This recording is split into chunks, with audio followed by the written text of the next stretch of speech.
Imagine someone gave you a bank account of 86,400 rupees. But there is one rule. Whatever you didn't spend by midnight completely disappears. Would you waste it? Of course not. You would spend every single rupee wisely. Now here's a shocking truth. We get 86,400 seconds every day and we can never get that back. But how do we use this time? We keep saying, I will travel when I have some more money. I will call my parents this weekend.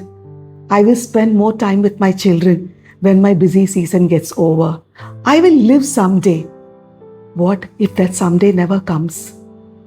Some of you must have heard the story about the jar of life. A university professor once walked into his classroom carrying a large glass jar. He filled it with rocks. He asked his students, "Is the jar full?" "Yes," they replied. Then he put in pebbles. They slipped into the spaces between the rocks. "Is it full now?" The class chorused, "Now it is full." Then he poured in sand. The sand filled in every tiny gap, and finally he poured coffee into the jar. The class laughed. The professor smiled and said, "This jar represents your life. The rocks represent the most important things, your family, your partner, your health, and your dreams. The pebbles represent secondary things that matter, your job, your house, car, and your hobbies. The sand represents the small trivial distractions, and the coffee, it shows that no matter how full your life is, there's always room for a cup of coffee with a friend.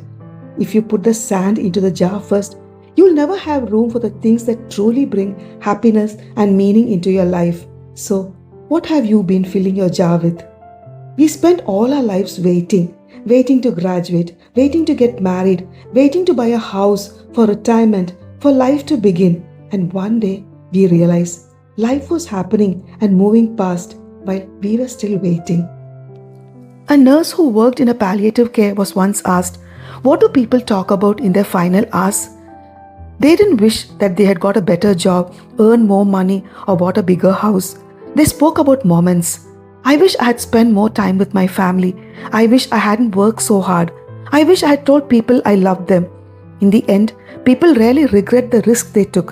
They regret the life they postponed. One day, there will come a morning when you wake up and you have already experienced the many of the last in your life without realizing it. The last time your child asked you to carry them. The last time your parents were young enough to travel with you. The last time you remembered your wedding anniversary and took your wife out. Life doesn't disappear in one moment. It leaves quietly, one day at a time. So today, don't wait for that perfect moment. Send that message. Take a walk. Watch the sunset. Laugh a little longer and put your phone down for a minute and tell someone that you love them.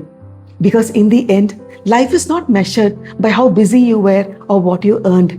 It's measured by those moments you were fully present. Imagine someone watching a movie of your life. Would they see a person who truly lived or someone who was always preparing to live tomorrow?